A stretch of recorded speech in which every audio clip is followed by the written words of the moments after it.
Y esto lo vamos a achicar.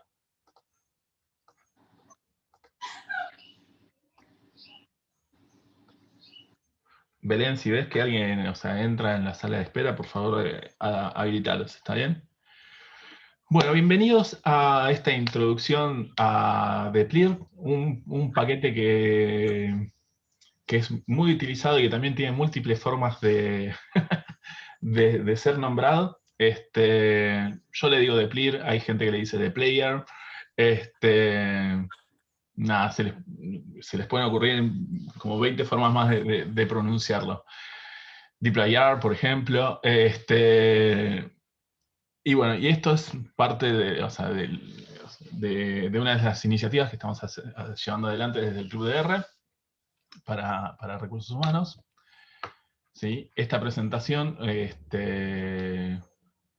está disponible en internet por si la necesitan. Les vuelvo a dejar el link a la presentación.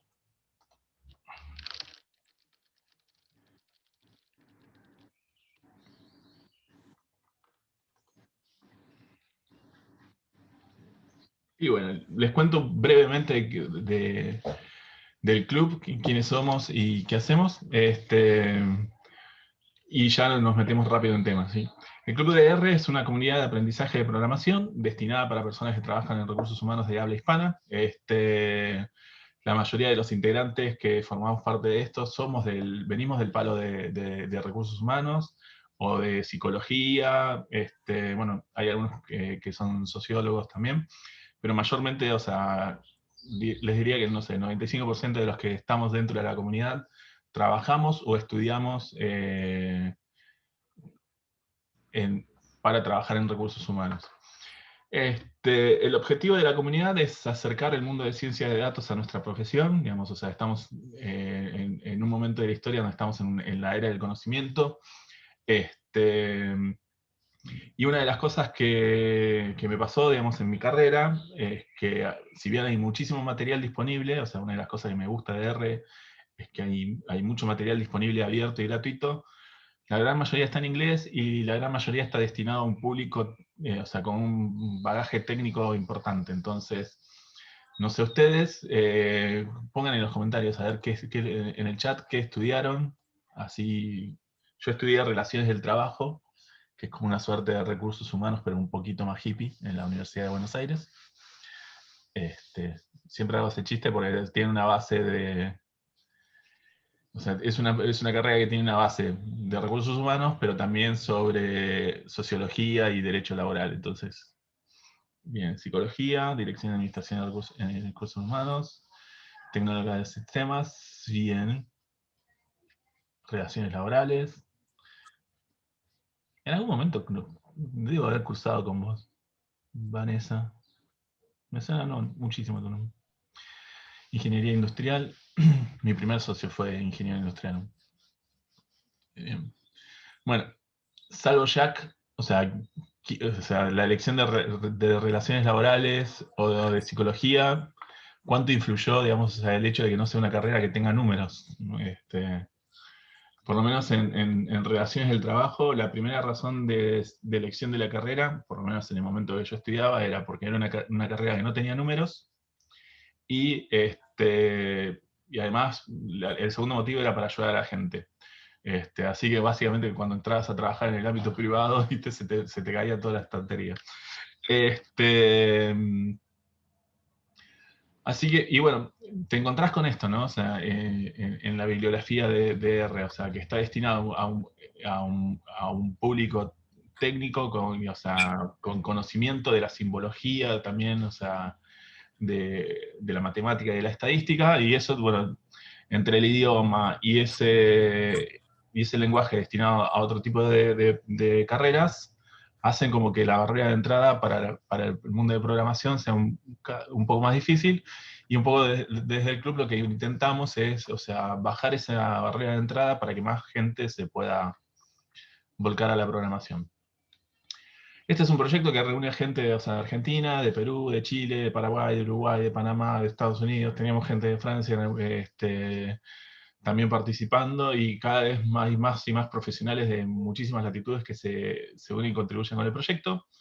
Para más información sobre el Club de Red, o sea, pueden entrar a este link o escribirnos a ese mail que está acá en pantalla. Una de las actividades que desarrollamos fue la encuesta Kiwi de sueldos de recursos humanos para la TAM. O sea, Kiwi es por Key Investigation of Wages and Incomes. Y una de las razones por la que lo hicimos es porque uno de los problemas que tenemos para aprender sobre People Analytics es la falta de datos para practicar. O sea, hay muchísimas fuentes de datos, hay muchísimas fuentes de datos sobre un montón de otros tipos de problemas, pero bueno, como la información de recursos humanos es muy sensible, bueno, desde el club lanzamos esta iniciativa, que bueno, esperemos pronto publicar los resultados completos. Hay algo que está disponible, pero no todo entero.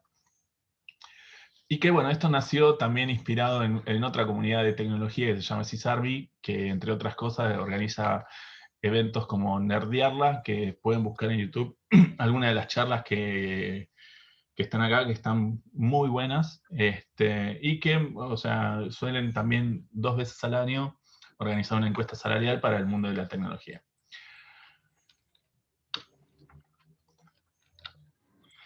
¿Quiénes somos los principales organizadores? Bueno, todos estos personajes que ven acá. Adrián Quiroga, Alitu Castro, Andrea... Alitu es la chica de Perú, que mencioné al principio. Carla Cirone, Daniela, Lucía, Santiago, Seba, yo y Janet.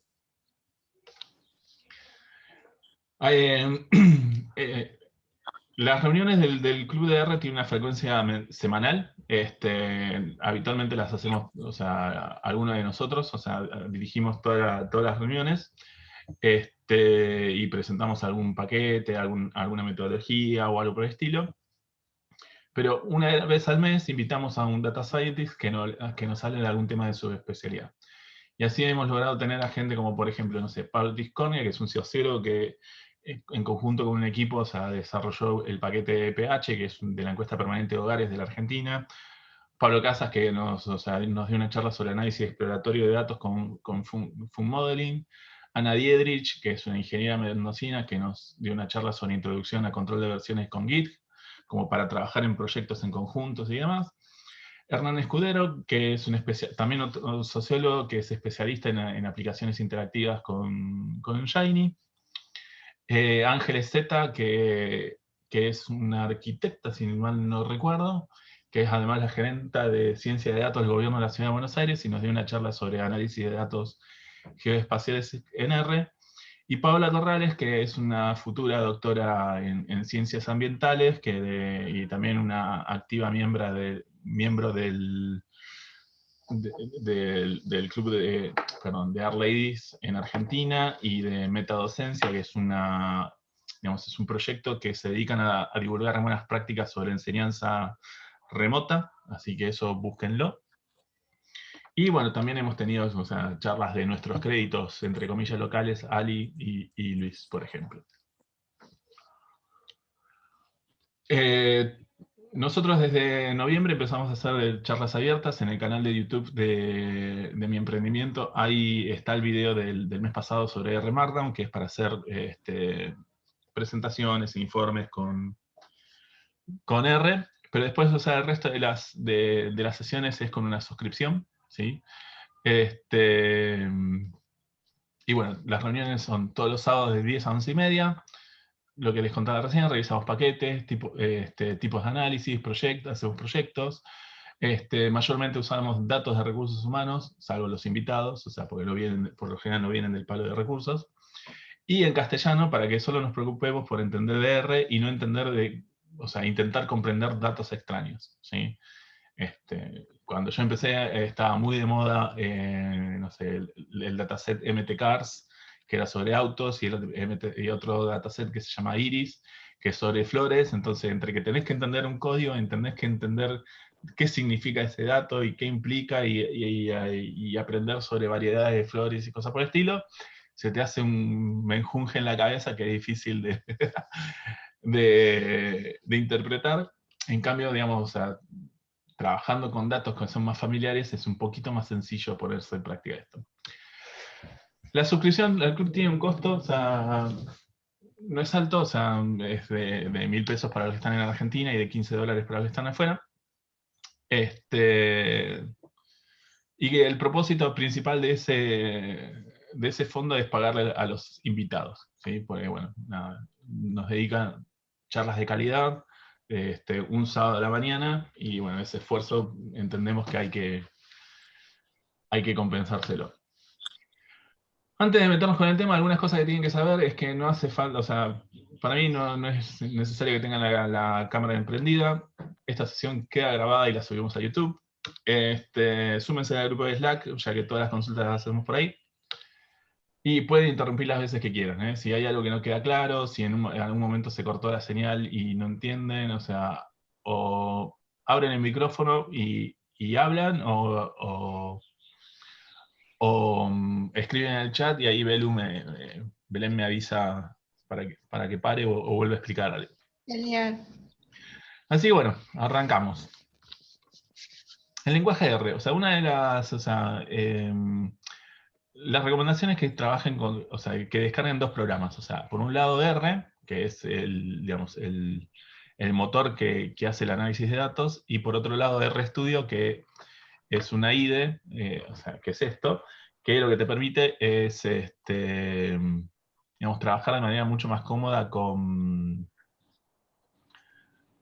el código y visualizar los resultados, ¿sí?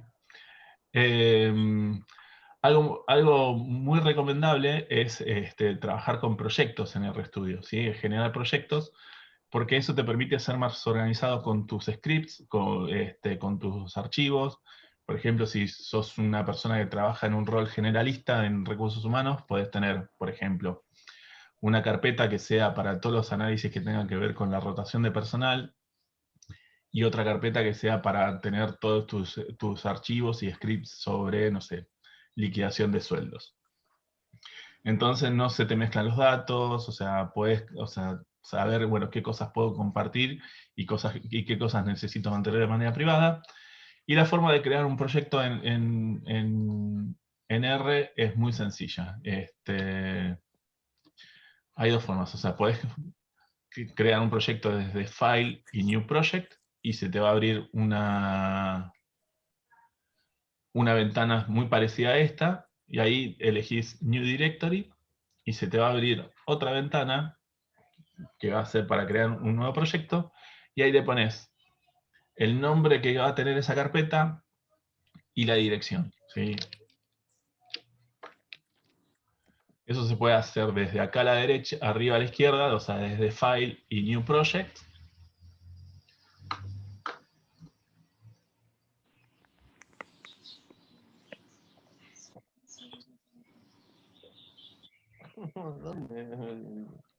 Y ahí, por ejemplo, no sé, se abre la carpeta, o sea, esta ventana bueno, con distintas opciones. La más sencilla es ir a New Directory, New Project, y ahí le ponen el nombre del proyecto, o sea, el nombre que va a tener esa carpeta y dónde va a estar guardada esa carpeta. Si quieren guardarla en otro lado, lo pueden hacer también. ¿Sí? Y una vez que crean el proyecto, acá a la derecha, arriba a la derecha, cerca de donde están los iconos para minimizar, cambiar el tamaño de la ventana y cerrar R, o sea, les va a aparecer el nombre de la carpeta que quieren. Entonces, cuando quieren cambiar de proyecto, simplemente despliegan, o sea, ese menú, y van y eligen cualquiera de las opciones que tienen, o sea, cualquiera de los proyectos que hayan generado previamente. ¿Sí? Eso es muy útil para mantener organizados los scripts. ¿Sí? Así que pueden crear después un proyecto que sea, bueno, introducción a Deplir, y listo. RFund, o sea, lo que vamos a ver hoy es un paquete, digamos, o sea, uno puede programar desde R base, hay un montón de bibliografía también, Los paquetes en R son como extensiones o programitas que hacen cosas específicas y que ayudan, digamos, a mejorar la experiencia de programación o a hacer cosas específicas. Nada, desde publicar, por ejemplo, informes, desde hacer análisis específicos de, no sé, de análisis predictivos, de análisis estadísticos. Hay paquetes, por ejemplo, digamos, para crear un CV desde R. Nosotros hemos visto paquetes para hacer análisis geográficos, análisis para crear páginas web desde R, blogs y cosas por el estilo. Y bueno, y Pablo Tiscornia, nuestro primer invitado al Club de R de Recursos Humanos, hizo una analogía muy buena para explicar qué son, ¿no? O sea, entonces, RBase ya tiene, o sea, ya incorpora como algunas herramientas, o sea, que podrían llegar a ser las herramientas básicas, por ejemplo, y los paquetes vienen a ser como extensiones, donde vos por ahí tenés, no sé, estos kits, donde tenés, o sea, destornilladores de distintos tamaños, llaves de distintos tamaños, así que amplían y magnifican la cantidad de funciones que puedes hacer con R. Los paquetes, por lo general, o sea, hay que instalarlos. O sea, hay muchos paquetes que ya vienen embebidos dentro de RStudio. O sea, RStudio, además de ser el desarrollador de este software, que es, digamos, la principal interfaz para trabajar con R, también es uno de los principales desarrolladores de paquetes. Entonces hay algunos paquetes que una vez que ya te cargas RStudio ya viene instalado, pero si no, la mayoría de los paquetes hay que primero instalarlos y después cargarlos. ¿Sí? Esto, como también otra analogía que hacía otro autor, era, digamos, esto es como, bueno, comprar una lamparita de luz e instalarla, y después cuando llega la noche la prendés, ¿no? Esto es lo mismo, o sea, vos descargás el paquete una sola vez y cada vez que la necesitas hay que volver a cargarlo, ¿sí? Entonces, la forma, justo el paquete que vamos a ver hoy de Plir, uno puede instalar el paquete directamente, o sea, solamente ese paquete, o como este es un paquete que forma parte también como de una filosofía y de una metodología de trabajo, o sea, relacionada con la limpieza y manipulación de datos, y que eso es parte del universo de Tidyverse, uno también puede instalar todo el conjunto de paquetes de Tidyverse con esta función, ¿sí? Todo esto que ustedes ven dentro de este bloque en gris, o sea, es código de R que ustedes después pueden copiar y en cualquier script nuevo, o sea, ustedes para crear un script pueden ir a File, New File y RScript, o si no, acá donde dice, está este icono blanco con una cruz verde, o sea, con una cruz con un fondo verde, ahí crean el script y ahí directamente copian y pegan el código, y después ponen run o con control y enter hacen correr la línea de código. Entonces, le decía, primero hay que instalar el paquete, y después para empezar a usar las funciones de cada uno de los paquetes necesitamos la función library. Entonces, primero instalaría deplir y después, por ejemplo, lo, lo cargo, ¿sí? Una vez que corro esta línea de código ya puedo empezar a usar todas las funciones del paquete. ¿Cómo te das cuenta si un paquete está cargado? Por ejemplo, es cuando empezás a escribir el nombre de una de las funciones, y si te aparece, digamos, como el autocompletar, es porque el paquete está cargado. Si no te aparece el autocompletar después de escribir 3 letras de la función, es porque ese paquete falta cargarlo. Y después te va a salir un mensaje de error de que el paquete no está cargado, no se reconoce determinada función, y cosas por el estilo.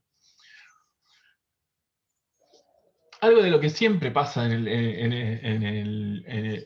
el aprendizaje de cualquier cosa relacionada con la programación es que, y sobre todo de la programación de análisis de datos, es que los datos que estás utilizando están perfectos. O sea, no hay ningún problema, no tenés valores extraños, están limpios, están prolijos, o sea, cada columna tiene un solo tipo de dato.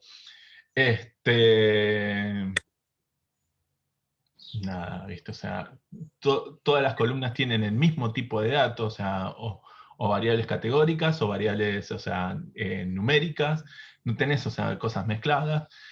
Y por lo general, o sea, por más sistema de gestión que tenga la empresa, por más automatización que tengamos y cosas por el estilo, los datos que usamos en la vida real no vienen nunca así. O sea, nunca. Entonces hay que hacer mucho preprocesamiento de datos, o sea, mucha manipulación de datos para tener o sea, un dataset, o sea, un conjunto de datos que tenga estas características limpias, o sea, dignas de un tutorial. Nosotros vamos a trabajar con algunos datos que están medio sucios, o sea, tienen una limpieza previa, pero le falta, como decimos en Argentina, un golpe de horno todavía.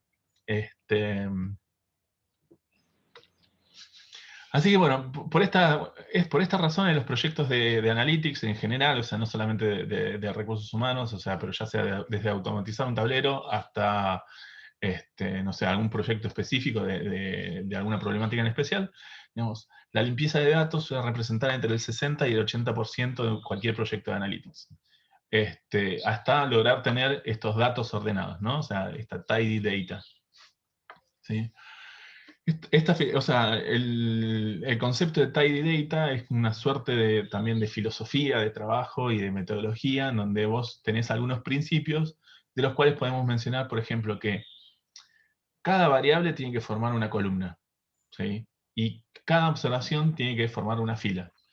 Y además que cada tipo de unidad observacional, o sea, puede formar una tabla. ¿A qué vamos con esto? Hay veces que, por ejemplo, en algún reporte o en algún sistema, por ejemplo, vos tenés en una sola columna, por ejemplo, el año y el Q, ¿no? O sea, el trimestre o el quarter, ¿no? Y eso en realidad son como dos datos diferentes, o sea, porque por un lado vos necesitas el año y por el otro lado, digamos, en otra columna tendrías que tener digamos, el trimestre, el cubo o el quarter, ¿no? O lo mismo, no sé, imagínense que te vengan en una, por ejemplo, una empresa que trabaje con empleados de otros países, entonces vos podés tener, por ejemplo, en Argentina, tenés, bueno, ya menos, pero podés tener hasta dos tipos de documento nacional de identidad. El documento nacional de identidad y, por ejemplo, la gente más grande también tiene libreta de enrolamiento. Entonces, te puede venir y a su vez puedes tener trabajadores extranjeros que van a tener un pasaporte. Y a veces en algunos sistemas, o sea, te dice, o sea, el tipo de documento y el número de documento en la misma columna. Entonces, eso necesitarías de separarlo para que quede más prolijo.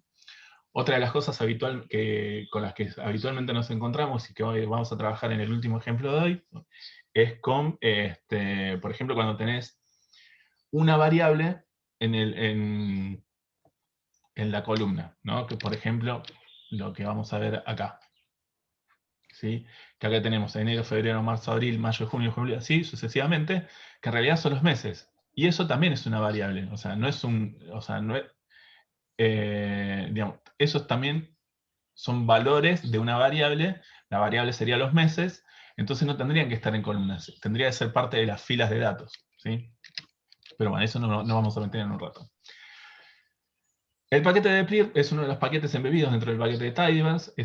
Tidyverse es un conjunto de paquetes destinado a la limpieza y manipulación de datos, o sea que no solamente tiene que ver con la parte de filtros y cosas por el estilo, sino también tiene paquetes para trabajar para hacer, trabajar con variables ordinales, para trabajar, por ejemplo, con reemplazo de textos y cosas por el estilo, también para trabajar con fechas, que bueno, en todos los software es un problema el tema de las fechas.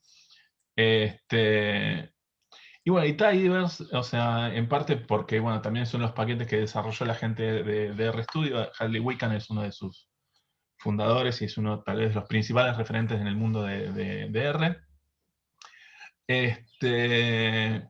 Pero bueno, estos paquetes se convirtieron en un estándar en la práctica de limpieza y manipulación de datos en R. De hecho, los que programan en R y los que programan en Python suelen extrañar mucho este conjunto de paquetes porque no hay nada similar en Python todavía, ¿sí?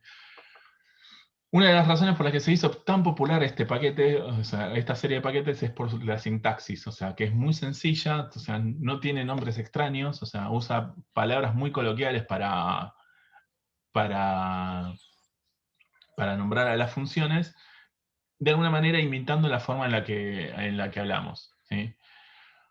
Y usualmente se dice que usamos Declir para hacer data wrangling, que es como una suerte de domar los datos. O sea, es como lo que usaría, por ejemplo, un cowboy para domar un caballo salvaje. Así que vamos a empezar nosotros a domar nuestros primeros datos.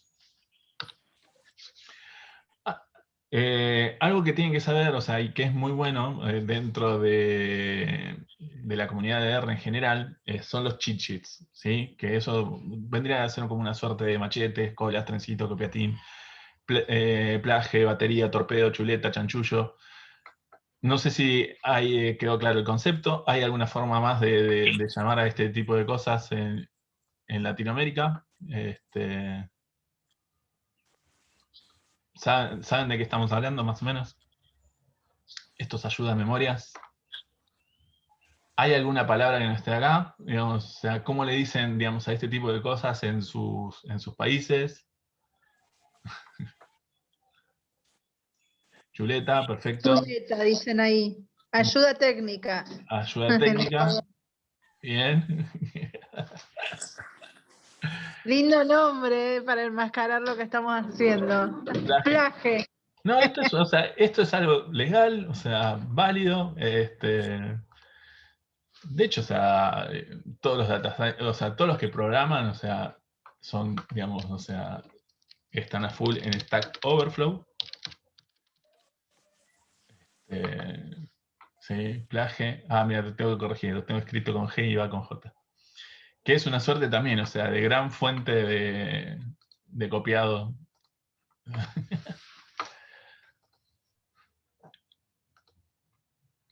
Ah, a ver.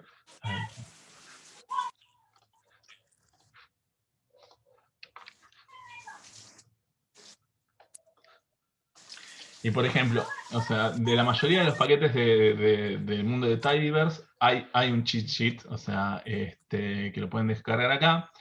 Y lo interesante, o sea, y también o sea, una de las ventajas de la comunidad hispanoparlante es que, por ejemplo, o sea, han generado un montón de traducciones de estos cheat sheets. Entonces, por ejemplo, a ver, vamos a ver si encuentro rápido el de acá.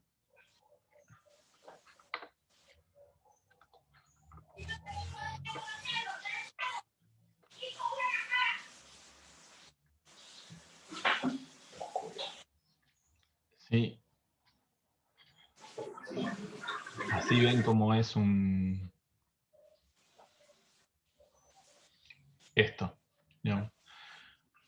Estos documentos, estos cheat sheets, suelen ser PDFs donde tienen algunas de las principales funciones, qué es lo que hacen, ¿sí? Y cuáles son algunos de los parámetros. Así que bueno, vamos a ver algunas de estas funciones de acá. Y de otro paquete que se llama tidyr, que bueno, también lo vamos a ver, lo vamos a cargar en su momento, ¿sí?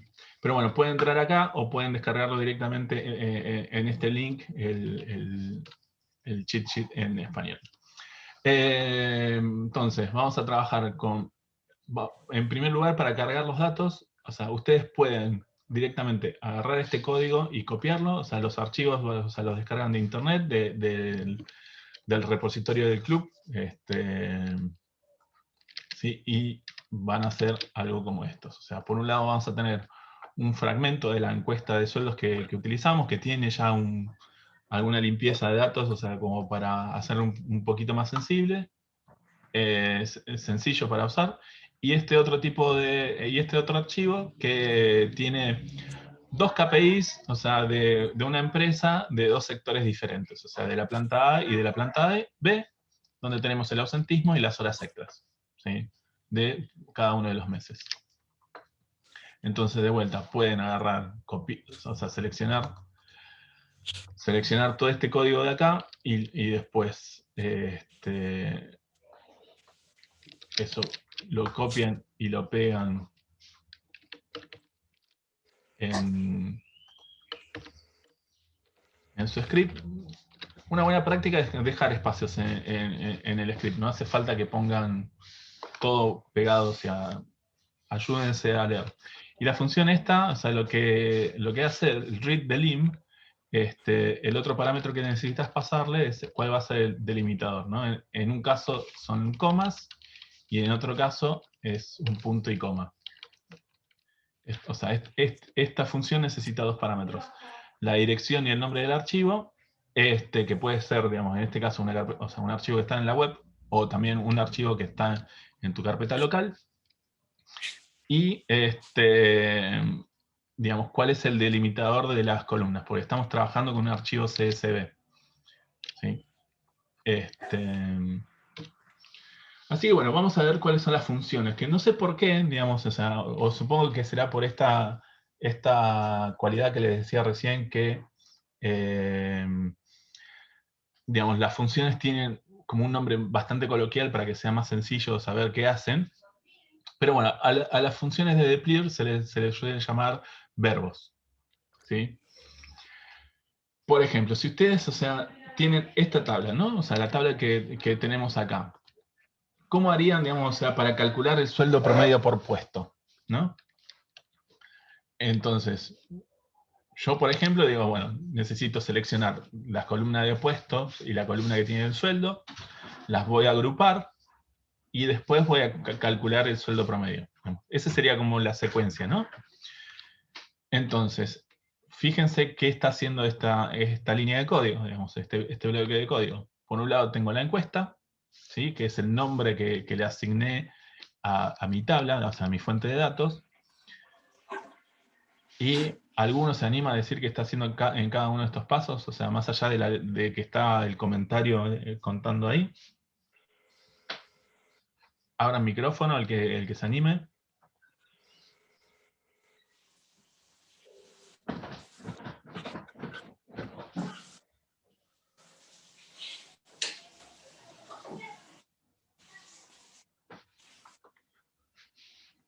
Muy bien.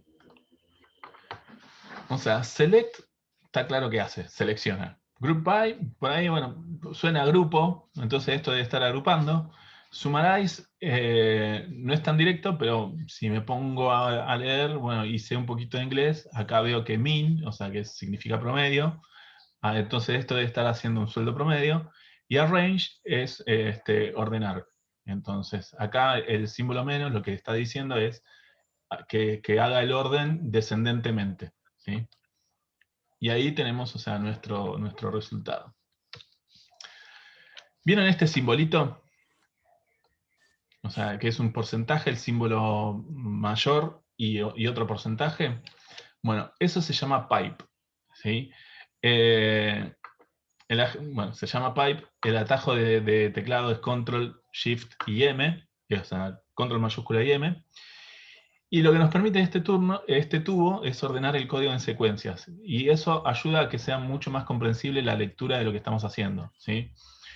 Y otra de las ventajas es que no necesitamos invocar el data frame en cada función que encadenamos en el pipe. Si, por ejemplo, si vamos otra vez al cheat sheet, cada una de las funciones que vamos a ver hoy, por ejemplo, filter, o sea, filter te dice, bueno, ¿cuáles son los parámetros? Iris, que es el nombre del dataset, y bueno, que de esta columna que se llama sepal.length, que sea mayor que 7. Fíjense que cada uno de los ejemplos empieza con iris, o sea, tenés que mencionar el nombre del dataset, ¿no? O sea, en cambio, una de las cosas que nos permite pipe es que cada vez que nosotros usamos una función, ya está, digamos, se asume que el dataset es el que tenés en la primera línea de código y que no hace falta invocarlo en las siguientes funciones. Entonces, esto nos permite, o sea, una de las cosas que nos permite hacer esto es trabajar en secuencias, ¿sí? Entonces, si yo quiero ver los sueldos brutos de las personas que no tienen gente a cargo, ordenados por puestos, o sea, los pasos que tengo que hacer es, primero, elegir las variables puestos, sueldo bruto y personas a cargo, filtrar de las variables personas a cargo los casos que no tienen gente a cargo, y ordenar los resultados por puesto. Una nota que va a servir para el resto para varios de los ejemplos que están en la presentación. Por un tema de espacio, yo estoy usando la función head, que eso lo que hace es mostrarte los 6 primeros registros. ¿Sí? Así, de esa manera, me queda más prolija la presentación. Ustedes, cuando practiquen, o sea, por su cuenta, lo que tienen que hacer es, en este caso, borrar head y el primer paréntesis y el último paréntesis. ¿Sí? ¿Alguno hizo funciones, si en algún momento encadenaron funciones en Excel o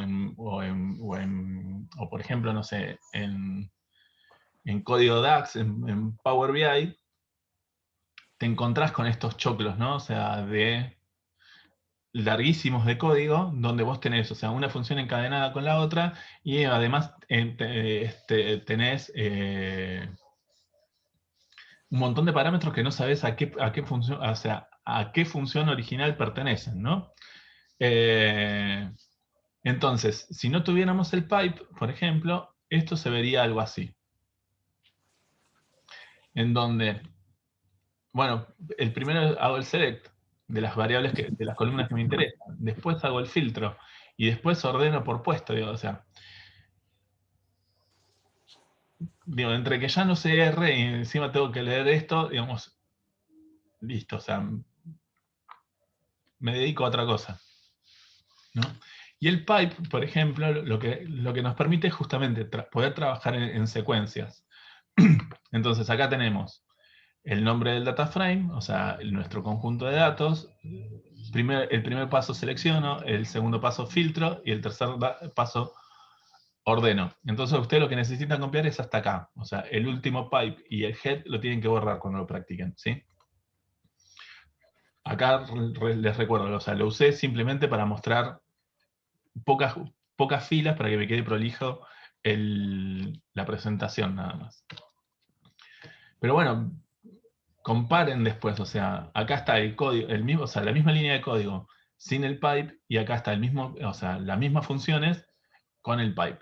¿Cuál les resulta más fácil de leer, de interpretar?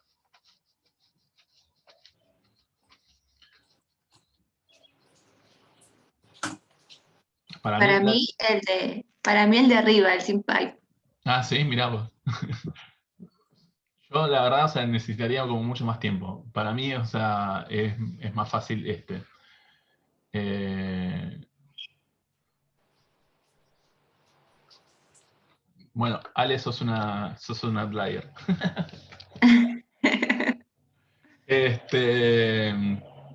Porque una de las cosas que tenemos que tener en cuenta cuando escribimos código es que no solamente lo tenemos que entender nosotros, sino que también lo tenemos que entender nosotros dentro de 6 meses, y también lo tienen que entender otras personas. Entonces, mientras más cosas hagamos para que sea más claro el código, va a ser mucho mejor su calidad.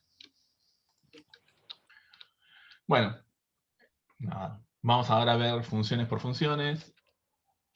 Si no ponía un meme no era yo, así que nada. Bueno, la función select lo que hace es seleccionar las variables con las que queremos trabajar.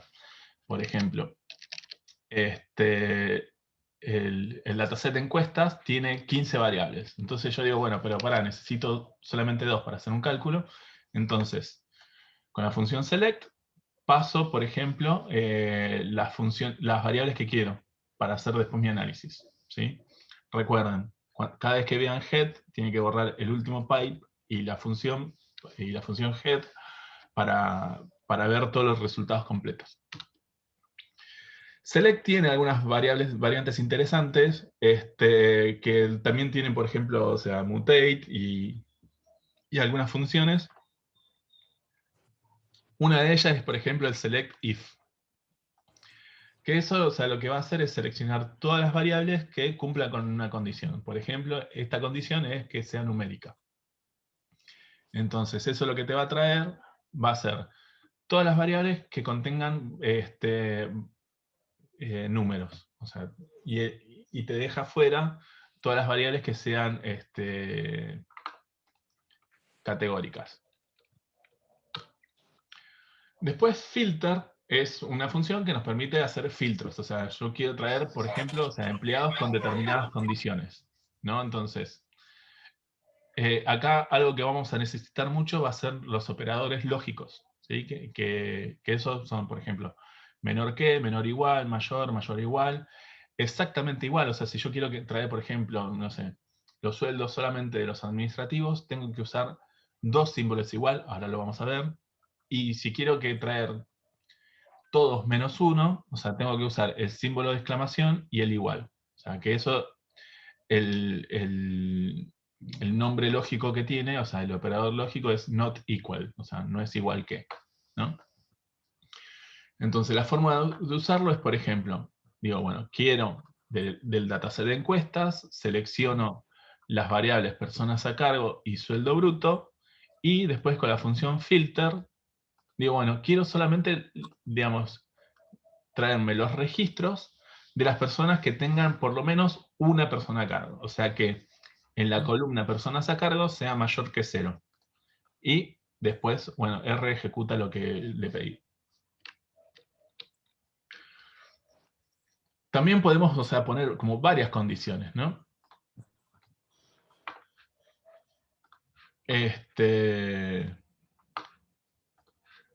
Podemos poner varias condiciones que lo podemos usar. Por ejemplo, acá estamos viendo la función filter. Quiero ver solamente los que vienen de universidades privadas y de empresas que tengan más de 700 empleados. Entonces, acá, o sea, lo que tengo que hacer es del campo universidad, que sea igual, o sea, a universidad privada, y que además tenga más de 700 empleados la empresa. Entonces corro esa línea de código y después me trae el resultado. También podemos reemplazar este símbolo que se llama ampersand, si no me equivoco, por una coma, cuando la condición es y. O sea, cuando la condición lógica es y. O sea, acá quiero que la universidad privada sea, que el campo universidad sea universidad privada y que empleados sea mayor a 700. ¿Los cambios de color tienen algún significado? No, es el tipo de variable que tienen Bueno, sí, tienen algún significado, pero lo asigna R automáticamente, por ejemplo.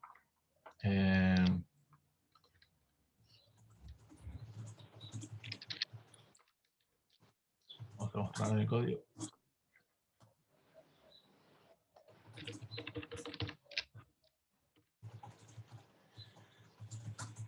Por ejemplo, lo que está escrito entre comillas, o sea, lo interpreta como un texto y va a buscar exclusivamente eso que coincida exactamente con lo que está dentro de comillas. Y el 700, como es una variable numérica, lo interpreta como un número. Eso es lo que significan los colores. Por ejemplo, en el script de R, o sea, las funciones por lo general suelen tener un color distinto también. Acá no se nota tanto por el contraste, pero si confías en mí, filter tiene una suerte de color azul, la palabra filter, y después todo lo que es demás, los parámetros de las funciones y el nombre del dataset está en negro. Si yo quiero filtrar, por ejemplo, de un mismo campo dos condiciones, o sea, por ejemplo, del campo del rubro de empresa, o sea, quiero que los empleados de servicios de salud y de tecnologías de información, el operador lógico que necesito usar es el O, que es con este símbolo, que está, digamos, al lado del 1 en el teclado, digamos, arriba del tab y al lado del 1. Y ahí tengo este palito vertical, que eso es o sea, el operador lógico de O. Nosotros, por lo menos, o sea, acá coloquialmente decimos, bueno, yo quiero, no sé, la información de los empleados de recursos humanos y de finanzas. Pero, digamos, la máquina no va a interpretar eso, porque ninguna persona puede pertenecer a un rubro y a otro rubro, o tampoco puede pertenecer a un área y a otra área, ¿no? O sea, o trabajás en recursos humanos o trabajás en finanzas. Después que hagamos de todo un poco, es otro tema, ¿no? Pero la computadora no entiende eso, o sea, es media boba en ese sentido. Entonces, le tenemos que decir que es de una cosa o de la otra, ¿no? Esta es una de las alternativas para hacerlo. La otra alternativa es usando vectores, que eso lo pasamos, por ejemplo, pues fíjense que acá, digo, bueno, primera condición es que el rubro sea igual a servicio de salud, o que el rubro sea igual a tecnología de información, sistemas y afines. Si yo quiero pasar 4 o 5 condiciones, o sea, quiero ver 4 o 5 áreas, por ejemplo, o 4 o 5 rubros, queda un poco desprolijo este código. O sea, si pongo rubro igual igual, rubro 1, rubro igual igual, rubro 2, rubro igual igual, rubro 3, y así sucesivamente, hay una forma más prolija de hacerlo, que es pasando, o sea, la columna de la que querés filtrar datos, con este operador que es el porcentaje in porcentaje, y después con la función C, abrís paréntesis, y entre comillas, pones todos los rubros que te interesa traer información. Después para las variables numéricas, o sea, también hay otra función auxiliar que se llama between, que ahí, o sea, tenés que pasar 3 parámetros. El primer parámetro es cuál es la variable que querés filtrar, ¿no? Después pasas el valor mínimo y el valor máximo de la función, de la variable. Entonces, si vos estás trabajando con outliers, porque por ejemplo, algo que les va a pasar después si se ponen a jugar con este dataset es que hay gente que cobra en Argentina 90 pesos y hay otro que, no sé, cobra como 2,5 millones de pesos. Son valores extremos que por ahí no pertenecen a la general del mercado, entonces necesitas filtrarlos. Una forma de filtrarlos es con esta función between, o sea, esta función auxiliar between. Entonces ahí vos traes, recuerden, la variable que querés filtrar, que tiene que ser numérica, el valor mínimo y el valor máximo. Arrange lo que hace es ordenar el resultado final por alguna condición, ¿sí? Por ejemplo, no sé, elijo, no sé, puesto y edad, y los ordeno por edad. Y eso me lo va a ordenar, por default me lo ordena de mayor a menor, me trae los resultados de menor a mayor. Y funciona tanto con variables numéricas como con variables categóricas. Por ejemplo, acá, no sé, lo estoy ordenando por rubro. Si yo quiero traer los resultados de mayor a menor, o sea, de manera descendente, hay dos alternativas. Uno es con una función auxiliar que se llama des,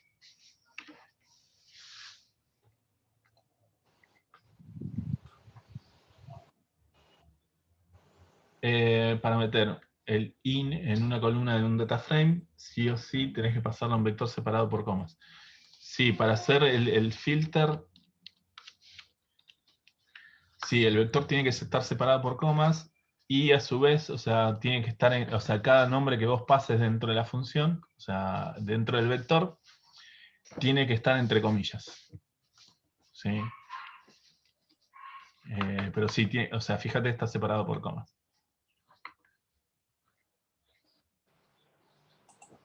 Con el paste va como piña, siempre y cuando el campo no tenga espacios adicionales al final, por ejemplo.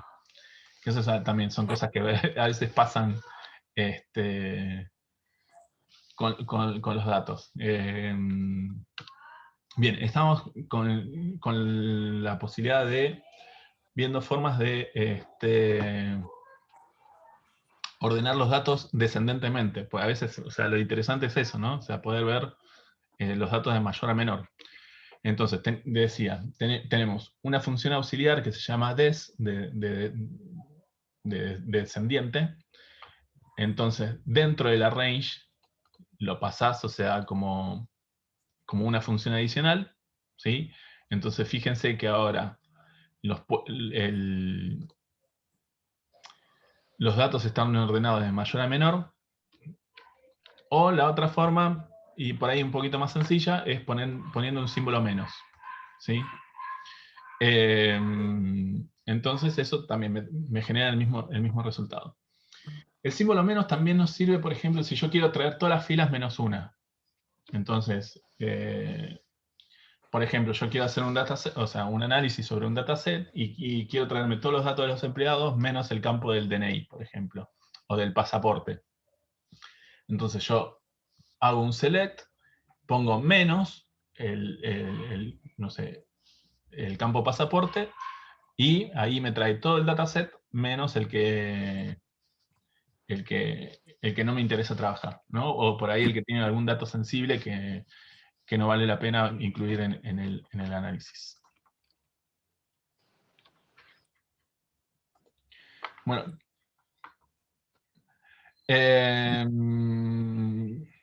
quiero que me pongan del 0 al 10, o sea, donde 0, o sea, no entendí un carajo, y 10, o sea, es la mejor explicación del mundo que vi. ¿Cómo están hasta ahora?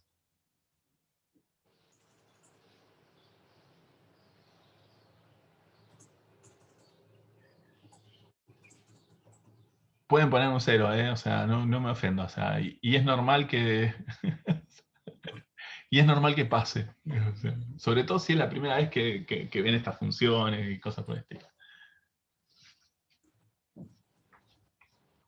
Bien, 8, vamos. Excelente.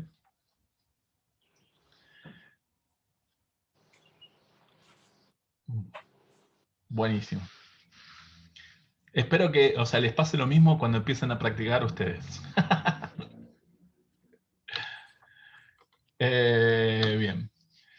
Siguiente función, group by. ¿Sí? El group by es una función clave, o sea, dentro del universo de Deplir, es una función que nos permite agrupar las variables. O sea, es lo mismo que haríamos, por ejemplo, en una tabla dinámica, ¿no? O sea, si yo me bajo este Excel, este archivo y lo abro en Excel,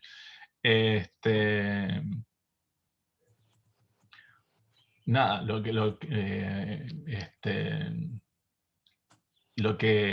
que haría es una tabla dinámica, donde en una variable, o sea, arrastro, digamos, al sector de filas, por ejemplo, los puestos, y después arrastro al campo de valores los sueldos, y después o sea, le digo que en vez de sumarlos, saque un promedio, digamos, y eso me construiría, digamos, o sea, mi suerte de group by.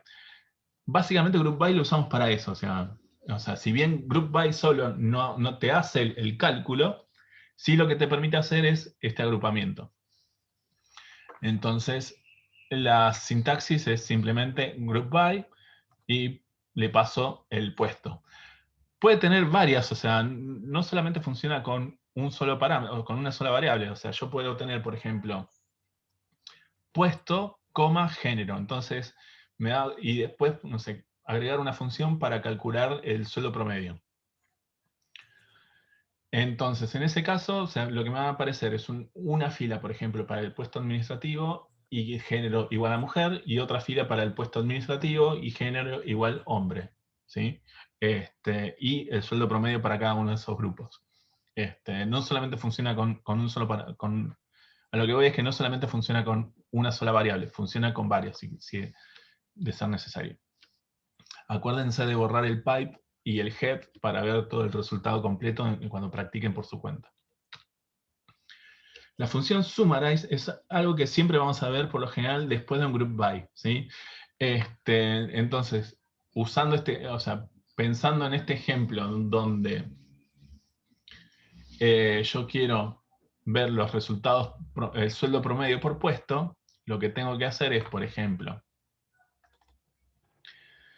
pasar el nombre del data frame, o sea, de la tabla con la que necesito trabajar, seleccionar las columnas puestos y sueldo bruto, los agrupo por puesto, después, con el último pipe, lo que hago es, con la función summarize lo que va a hacer es crear una columna nueva.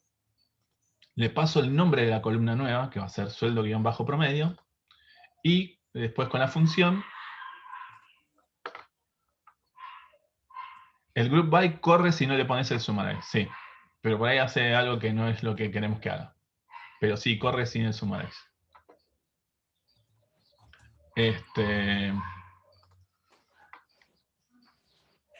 Sí, el distinct también es como... es una función aparte. También. Pero sí, puede ser análogo a un distinct en otro software. Entonces,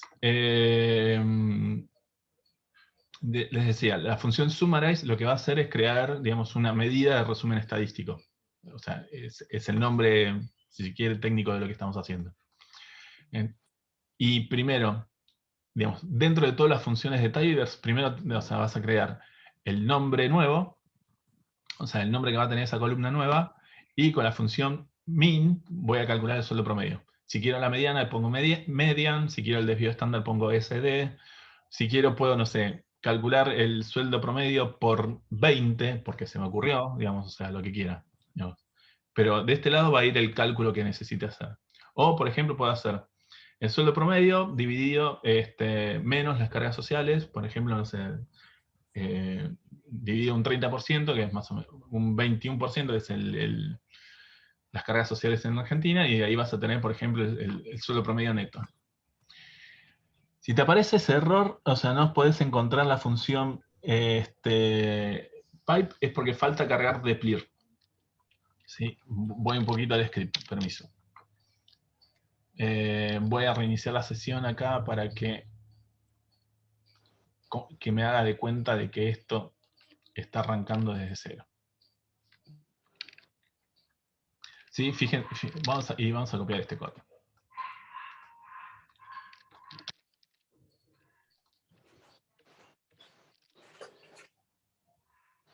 Bien.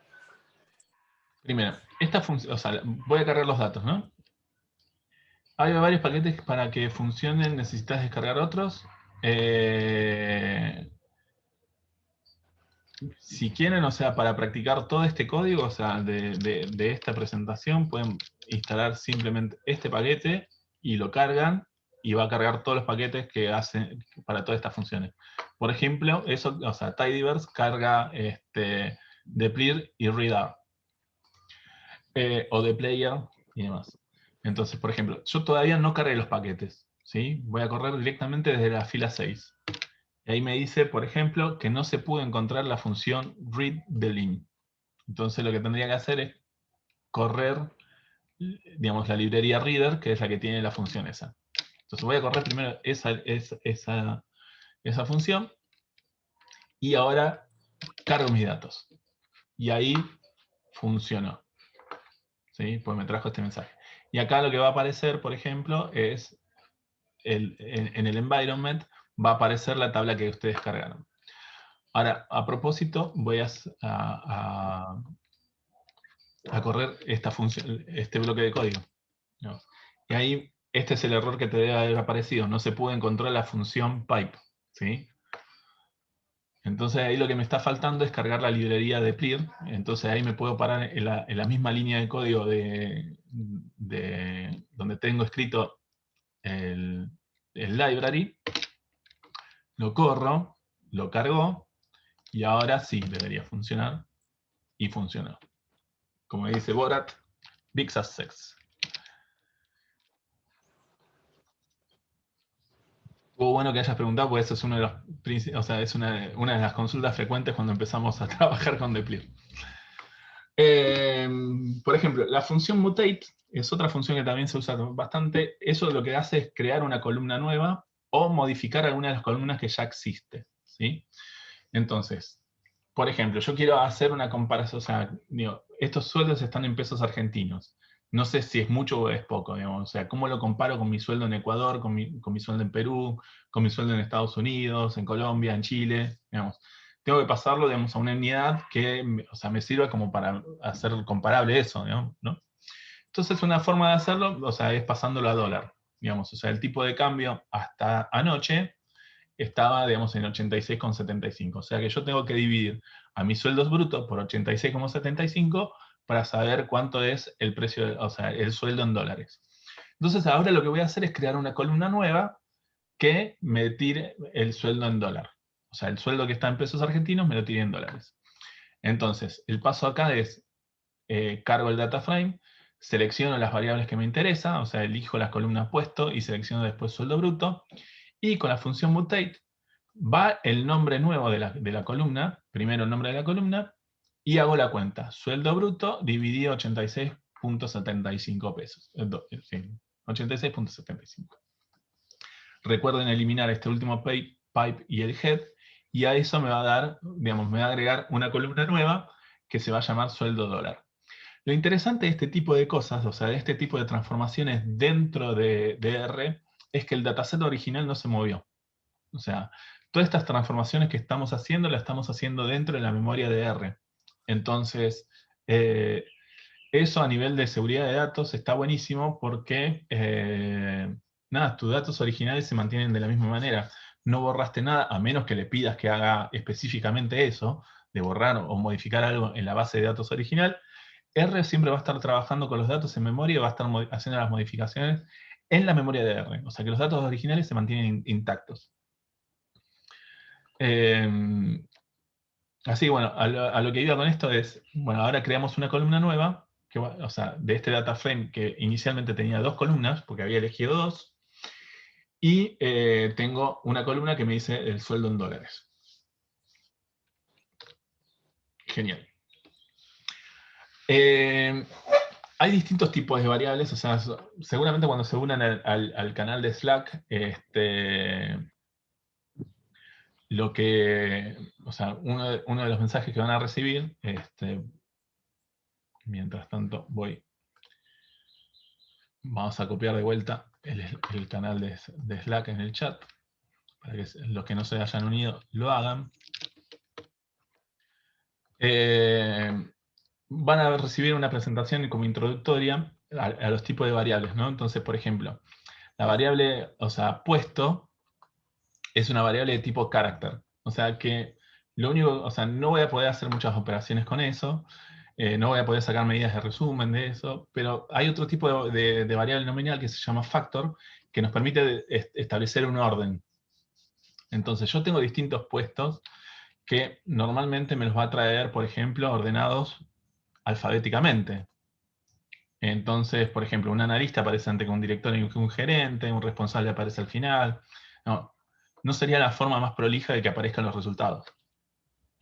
Entonces, yo puedo usar mutate para sobreescribir, digamos, esa variable dentro del mismo data frame. O sea, fíjense que acá paso el nombre del data frame, de la fuente de datos, selecciono las columnas que me interesan, y después hago un mutate y en vez de crear una columna nueva, pongo el mismo nombre que la columna original. Entonces eso me va a sobreescribir lo que tenga ahí. Y acá lo único que estoy diciéndole es que me lo pase, o sea, que a la variable puesto, que es de tipo character, la tome como un tipo factor. Y que a su vez, o sea, los niveles que va a tener eso, va a ser primero director, gerente, jefe, responsable, HRBP, analista y administrativo. Y después, bueno, agrupámelo por puesto y haceme el cálculo de sueldo promedio, ya que estamos. Entonces, fíjense que ahora la columna puesto aparece como FST, o sea, de tipo factor. Y el resultado está ordenado por cada una de las posiciones. O sea, eso cuando tenemos, por ejemplo, cierta jerarquía en los datos, está buenísimo hacerlo. Por ejemplo, esto podría haber sido también, no sé, el nivel de formación, no sé, el seniority, o sea, junior, semi-senior, senior. Está buenísimo hacerlo porque después nos ahorra muchos pasos, por ejemplo, cuando estamos programando un gráfico y cosas por el estilo. Y queda mucho más prolijo también. A veces son estos detalles los que hacen a la calidad del código del trabajo que estamos haciendo. No tanto la precisión del dato, sino la precisión del dato junto con una preocupación por la estética y el orden y el respeto de las jerarquías. Después hay otras cosas que nos ayudan también, o sea, hay otra función auxiliar dentro de mutate que podemos usar que se llama casewhen, que lo que nos permite eso es agarrar una variable numérica y pasarla a una variable categórica o a una variable ordinal, ¿no? Entonces, yo tengo dentro, por ejemplo, de la encuesta de sueldos, tengo una columna que se llama empleados, que me trae la cantidad de empleados, ¿sí? Entonces, si yo hago, por ejemplo, vamos a hacer televisión en vivo, vamos a cargar una librería que se llama ggplot2. Vamos a hacer un gráfico, ggplot de encuesta, en el X va a ser empleados, y vamos a hacer un histograma para ver, bueno, la distribución de...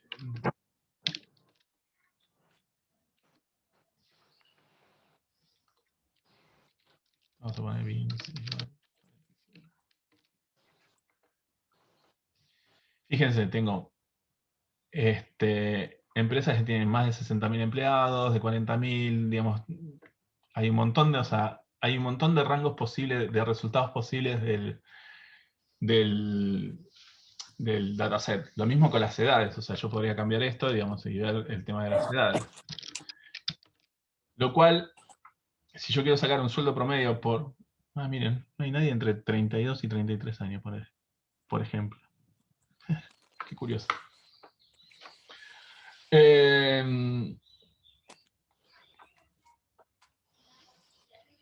Lo que decían, si yo quiero hacer un cálculo, por ejemplo, por generaciones y cosas por el estilo, va a ser medio difícil, ¿no?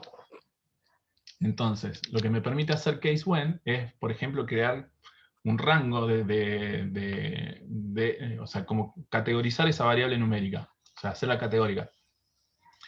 Entonces, esto funciona de la siguiente manera. Selecciono de vuelta las columnas con las que me interesa trabajar. Con la función mutate voy a crear una columna nueva que se va a llamar cantidad de empleados, ¿sí?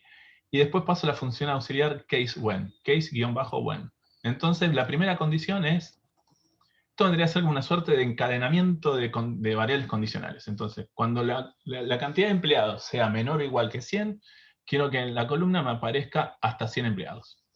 Cuando la columna de empleados sea menor a 500, quiero que me aparezca, digamos, en la categoría hasta 500. Cuando quiero ver, por ejemplo, la cantidad de empleados sea menor a 1000, hasta 1000. Cuando la cantidad de empleados sea menor o igual a 5000, que me aparezca hasta 5000. Y cuando sea, o sea, empleado es igual true, esto lo que significa es que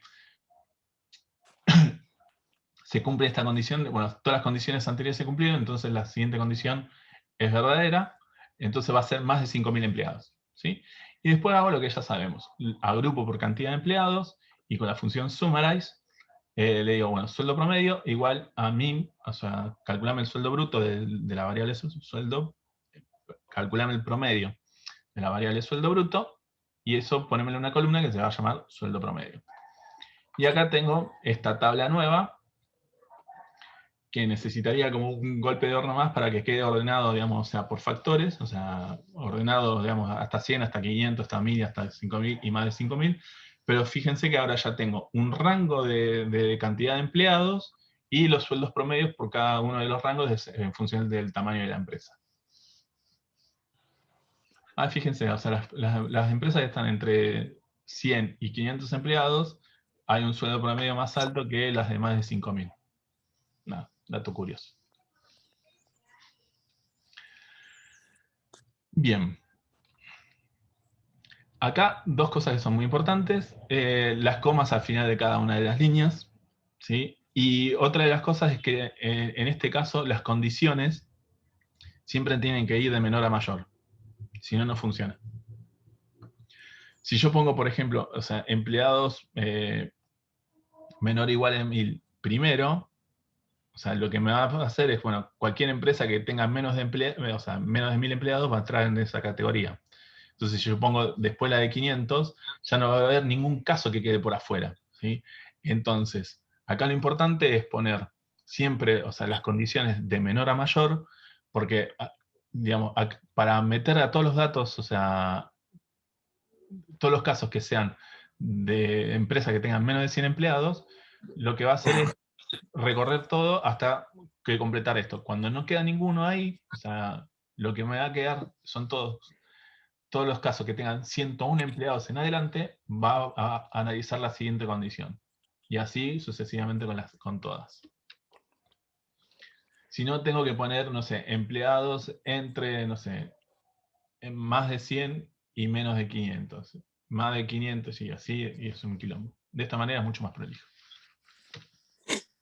La función rename lo que hace es cambiarle el nombre a las variables. Entonces, si yo tengo una variable que no tiene un nombre muy claro, o a veces los nombres de las tablas de los sistemas de gestión tienen como una codificación interna, digamos, lo que te permite esto es cambiar el nombre de la variable para que sea un poquito más legible. Y acá, como todas las funciones de tidyverse, o sea, primero va el nombre nuevo de la variable y después el nombre original. Entonces yo tengo, por ejemplo, en mi tablero, en mi tabla original, tengo una columna que se llama ERP. Y bueno, por ahí, o sea, si estoy hablando con un público que no es muy técnico y no sabe lo que es un ERP, es un sistema de gestión. Entonces, digo, con la función rename, le paso el nombre nuevo que va a tener esa variable, que va a ser sistema de gestión, igual al nombre original de la variable. Entonces, ahora cuando saco los nombres de las variables del dataset de encuesta, ahora, en vez de aparecernos ERP, nos aparece sistema de gestión. Y de vuelta, esto es muy útil a nivel de código, sobre todo, por ejemplo, cuando estás trabajando con encuestas, que te va a aparecer, por ejemplo, en la columna de la encuesta la pregunta completa. Entonces, si tenés que tipear el nombre de la encuesta 50 veces para hacerle un análisis, no está bueno. Entonces, esta función es muy útil en ese caso. Y bueno, y por último vamos a transformar un dataset, ¿sí? Esto es lo que les contaba al principio. Tenemos otro dataset, o sea, dentro de este ejemplo, que es a veces como trabajamos con Excel, ¿no? O sea, nosotros tenemos, digamos, mes a mes la proyección de cada uno de los indicadores, y cada mes, o sea, es una columna, pero nosotros necesitamos, para procesarlo dentro de R, que eso esté dentro de una variable, o sea, y que ese dato que es el nombre del mes, sea una celda más dentro de mi data frame. Entonces, esto es en lo que en la jerga se llama un dataset ancho, ¿sí? Porque, digamos, está todas las columnas a lo largo, y nosotros necesitamos, para poder procesarlo y comparar resultados, que esté, digamos, transformado en un dataset largo. Esto básicamente lo que vamos a hacer es como pivotear el dataset. Entonces, para eso vamos a necesitar otro paquete de tidyverse que se llama tidyr. Espero que hayan cazado esa pronunciación perfecta, porque no me va a salir en ningún momento más en la vida, ¿sí? Entonces vamos a crear un data frame nuevo que se va a llamar KPIs long, que va a tener, digamos, va a surgir del dataset original KPIs, y después con la función pivot longer lo que voy a hacer es pasarle primero las columnas que quiero pivotear. O sea, y acá lo que le estoy diciendo con los dos puntitos dentro del vector es que vaya de la columna N a diciembre, o sea, a DIC, ¿no? O sea, que vaya desde la columna N hasta la columna de diciembre. A esa columna nueva le tengo que pasar un nombre, o sea, que se va, o sea, y names to es lo que hace eso. Entonces, esa columna nueva me va a traer los valores, o sea, que yo tenía en el nombre de la columna, ahora lo quiero en la variable. Y esa variable nueva se va a llamar mes. Y los valores que estén acá abajo, o sea, todos estos valores de acá, los tenés que pasar a una columna nueva que se va a llamar tasa, ¿sí? O sea, que es digamos, el cálculo del KPI. Entonces, ahora cuando hago un head de KPIs long, o sea, para ver los primeros 6 registros, veo que tengo, en vez de tener 4 filas y 14 columnas, ahora tengo, digamos, bueno, muchas más filas, pero tengo 4 columnas nada más. ¿Sí?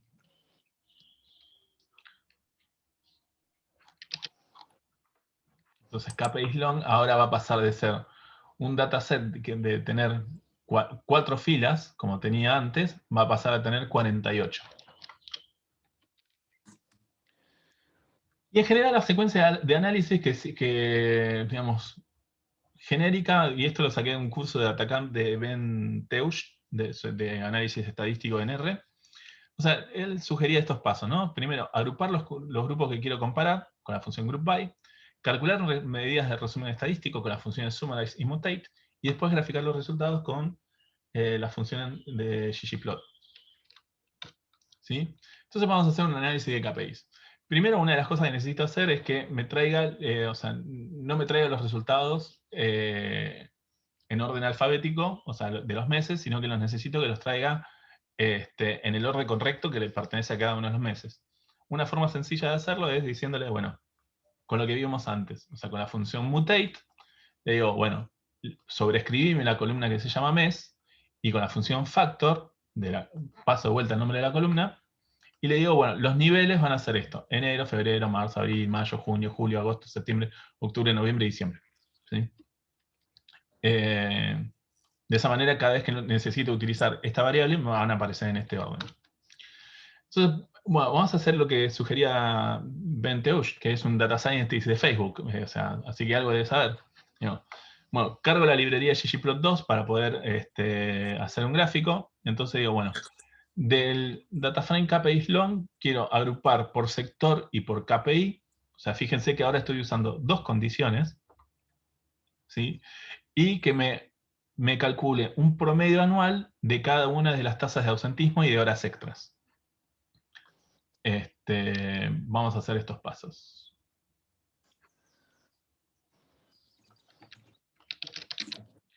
Así ven qué es lo que está haciendo paso a paso esta cosa.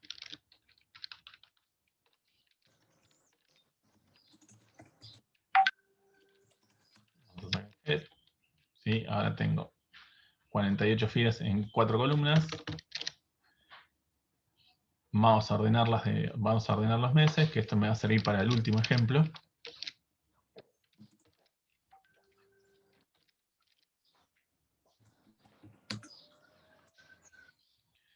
Vamos a sacar de 10 días y vamos a ir por partes, haciendo este tipo de cosas. Voy a cargar la librería ggplot2. Y vamos a ir por partes. Una de las cosas piola de RStudio es que te permite hacer esto. Vos seleccionás una parte del código y te va a hacer hasta lo que selecciones. Entonces, básicamente lo que estamos haciendo acá es agrupar por sector y por KPI. O sea, el sector es la planta A y la planta B, y cada uno de los KPIs. Y después lo que estoy haciendo es calcular el promedio anual de cada uno de esos indicadores de KPIs que tenía, digamos, en cada una de las columnas. Entonces, el siguiente paso es hacer un gráfico, que eso se lo paso con esta línea de código. Como estoy encadenando la función ggplot, que es para hacer el gráfico, dentro del pipe, no hace falta que vuelva a poner el nombre del data frame. ¿Sí? Y entonces le paso las variables en el eje X, las variables del eje Y, el tipo de gráfico que quiero que sea, que es un gráfico de columnas, y el Facet Grid lo que va a hacer es separarme por cada uno de los sectores. ¿Sí? Entonces, eso lo que me va a permitir tener es un gráfico para la planta A y un gráfico para la planta B. Un golazo, digamos. Podría haber agrupado, por ejemplo, por KPI, para tener el resultado comparativo de cada una de las cosas. Pero acá lo que tengo es el promedio anual de ausentismo para la planta A, el promedio de horas extras para la planta A, el promedio de ausentismo para la planta B y el promedio de horas extras para la planta B. ¿No? ¿Sí? Es lo que estamos haciendo en esta línea de código.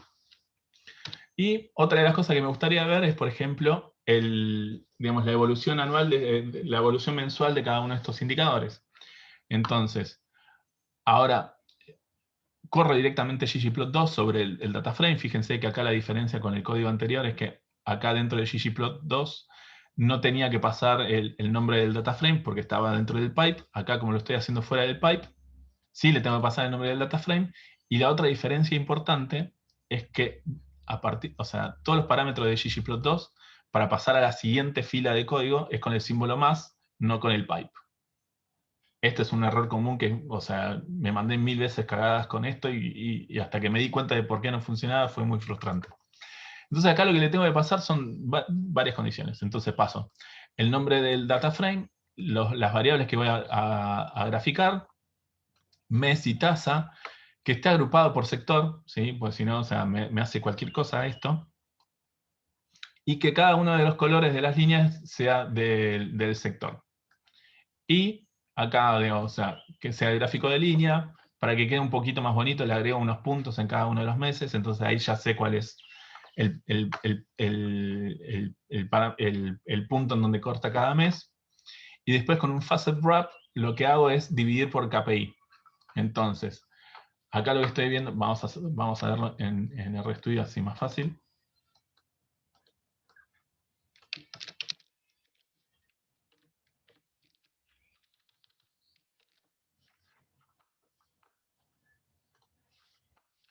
Entonces lo que estoy viendo en cada uno de estos gráficos es, por un lado, el color rojo, la planta A, en el color verde, celeste, no sé qué color es. Soy hombre, distingo dos colores nada más. La planta B, fíjense que ahora tenemos ordenados todos los meses, o sea, en el orden correcto, y puedo seguir, por ejemplo, en el primer gráfico, la tasa de ausentismo de cada una de las dos plantas, y abajo veo las horas extras. ¿Sí? Eso es lo que está haciendo este código. Y bueno, con eso llegamos al final de la sección de hoy. Si les gustó y les gustaría o sea, suscribirse a las sesiones semanales del Club de R, o sea, ahora durante diciembre vamos a hacer solamente 2 sesiones más, porque ya vienen las fiestas. Venimos de 32 semanas seguidas de reuniones, así que si suscriben se pueden acceder a todo ese material que tenemos, o sea, y que está, la verdad, buenísimo. Así que si les interesa sumarse, nos escriben acá o me escriben a mí por LinkedIn. Y si quieren compartir capturas de pantalla, digamos, en redes sociales, pueden hacerlo con estos hashtags. Y bueno, y también nos pueden seguir en redes sociales, o sea, entrando en este link. Así que bueno, nada, seguramente mañana, porque nada, la vida, cosas, compromisos. Ya vamos, o sea, les mande por mail y también por Slack el link al video de YouTube, y lo vamos a compartir en las redes sociales del club. Así que nada, cualquier cosa, seguimos en contacto por ahí. Y bueno, me gustaría, acá si quieren pueden descargar el código de lo que hicimos, ¿sí? Para poder utilizarlo. Después voy a subir un script plano también, o sea, para que puedan copiarlo y pegarlo. Y bueno, con eso ya terminamos, así que... Bueno, muchísimas gracias por los comentarios. Sí. Así que bueno, nada, de mi parte muchísimas gracias. Ojalá que se sumen, y si no, los veremos a mediados de enero, que bueno, o sea, después del corte de las fiestas, seguramente vamos a tener nada, vamos a tener un par de semanas de descanso. Héctor, el valor de la suscripción es es por mes. Es por mes. Igual si, por ejemplo, no sé, si están sin trabajo, no, me escriben y arreglamos. O sea, no. Digamos, el tema de la suscripción es, como le decía antes, para poder pagarles a los especialistas que están invitados cada mes. Así que como seguramente no vamos a tener especialistas hasta enero, nada, eso. Pero sí, básicamente, o sea, el destino de esa plata es para pagar la licencia anual de Zoom y que no se nos corte cada 40 minutos, y poder pagarle a los invitados que tenemos cada mes. Hasta que por lo menos, no sé, por lo menos hasta que consigamos un sponsor que nos banque todo esto, que nos banque los invitados, que nos banque las plataformas y todo eso, y ahí será una comunidad abierta y gratuita como debería ser. Pero bueno, la intención de estas sesiones abiertas es justamente, digamos, abrir las puertas, por lo menos a la gente que no tiene recursos, o sea, darle la posibilidad de tener un acercamiento al lenguaje, y sobre todo que sea en castellano, con lenguaje, con datos de recursos humanos, con ejemplos de recursos humanos. Y bueno, ese es básicamente el espíritu del club. Así que bueno, me alegro que les haya gustado, me alegro que se hayan quedado hasta el final. Y bueno, si todo sale bien, nos vemos por Slack y nos vemos el sábado que viene. ¿Sí? Les mando un abrazo y que anden muy, muy bien. Bueno, me alegro que tenías un libro. Hay varios libros gratuitos de introducción a R que están copiados en el canal de libros. Y si no, preguntá. Hay un libro muy bueno que de hecho le robamos muchas ideas al principio, se llama Ciencia de Datos para Gente Sociable, que es muy claro y es muy didáctico y está buenísimo. Así que bueno, chicos, nos vemos. Nos vemos la semana que viene, o si no, en enero, en la próxima sesión abierta del Club de R para Recursos Humanos. Que tengan muy buenas fiestas y un gran año nuevo. Gracias, Sergio, lo máximo. Sí. Nos estamos viendo, chicos. Que anden muy bien. Chau, chau. Adiós. Chao.